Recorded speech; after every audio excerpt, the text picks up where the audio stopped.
I have two boys, Yeah. right? And one that they're going to watch this. They're not going to watch it right now. They're 11, 9, but they're going to watch this, right?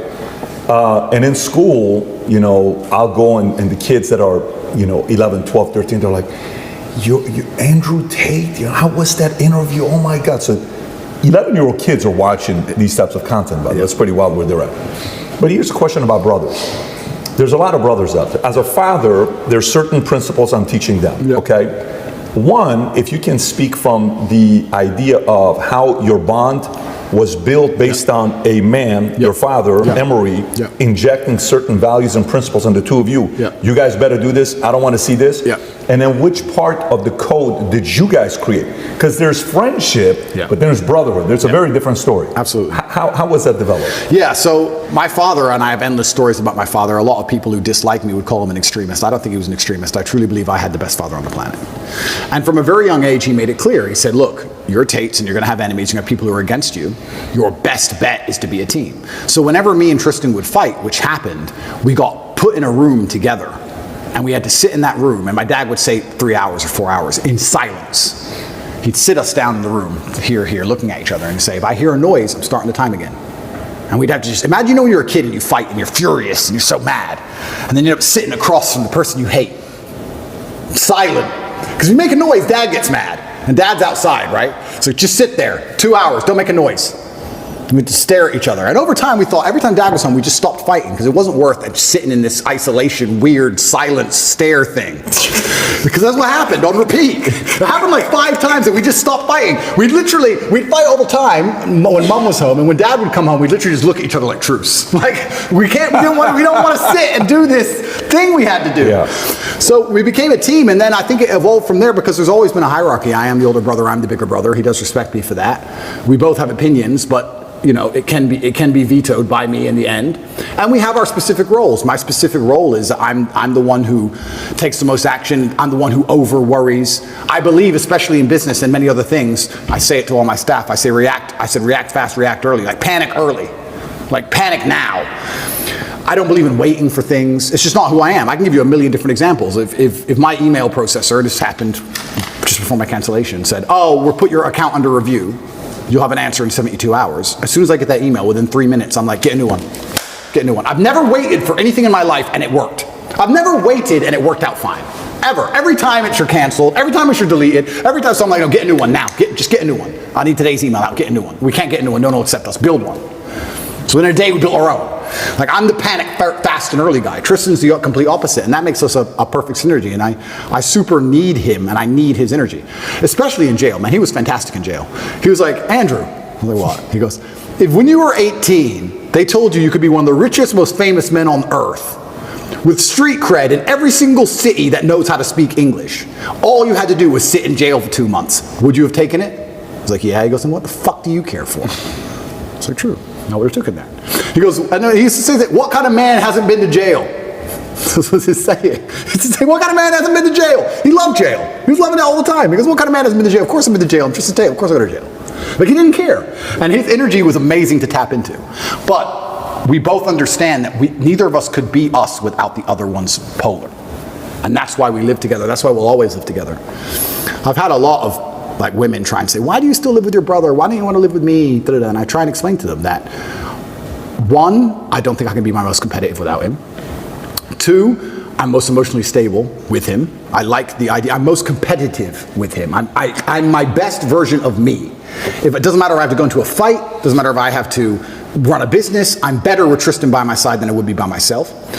And 3, my ideal family life, even my ideal family, the way I live my life now, is very much more like a clan than a nuclear family. I like me, my girl, my kids, Tristan, his girl, his kids, my cousin, his girl, his kids. I like this idea of lots of people. I like that. I like that feeling.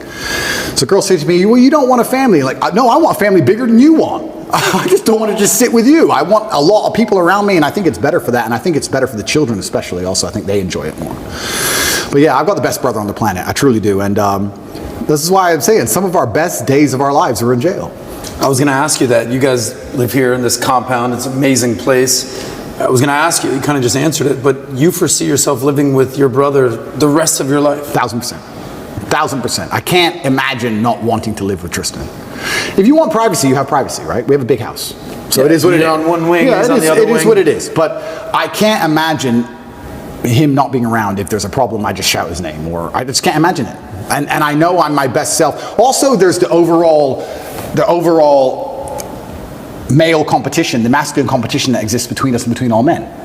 So we live currently here. We got me, my brother's personal trainers here. We got camera guys here. We got war room guys here. We got loads of guys here. But I can give you a million examples. There was a record set next door of a gym, and there's a stair machine, and there was a record set of 188 floors within a time frame. I came along and smashed it with 198. I only held the record for 45 minutes because someone beat it with 202. As soon as the record's beaten, everyone gets pissed off and puts their trainers on, puts their shoes on. As soon as it's beaten, everyone gets mad. Who beat it? Who beat it? And everyone goes and did it. And that's how you push yourself to the level you never thought you'd be able to push yourself. 202? 202 floors in 30 minutes. Good luck. 202 no, 30 minutes. No, that's what that was beaten with. Now it's 222. Been beaten again. I don't know if I'll ever get to that. But I'm still 198. I got to try again. But the point is, when you have men around you, there's that natural masculine competition, and that's what drives you. If you're going to be the best version of yourself, even if you're a boxer training for a fight, you train with a team. You train with other boxers. You train with other boxers or other trainers.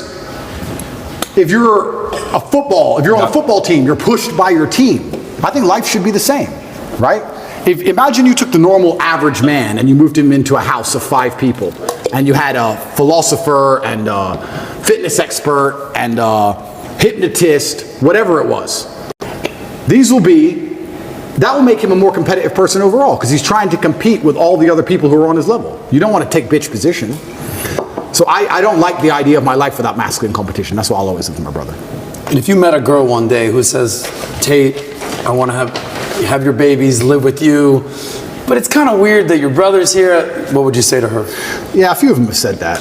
I offer some degree of compromise. I'm like, look, we can have our own house separate if you really want, but I'm going to be spending a lot of time at that other house, including nights over. I want to stay with where my brother is. So you would compromise a little bit, but he's going to be living next door or with you. 100%. And I don't think, and that may be unusual in the Western world. I don't think that's unusual in many places. I love that, by the way. Well, you talk about this all the time. Oh, you don't even know how much I love that. Yeah, I love that. To me, as a kid, that was a dream. Like, if you could, right next to each other, there's a family in our community, billionaire family. They live right next to each other. The oldest son has the biggest house, 12,000 square feet.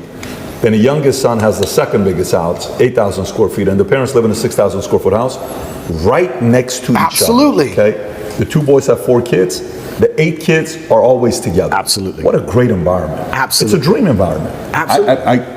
I can't see how a person wouldn't buy into that, the benefits of it.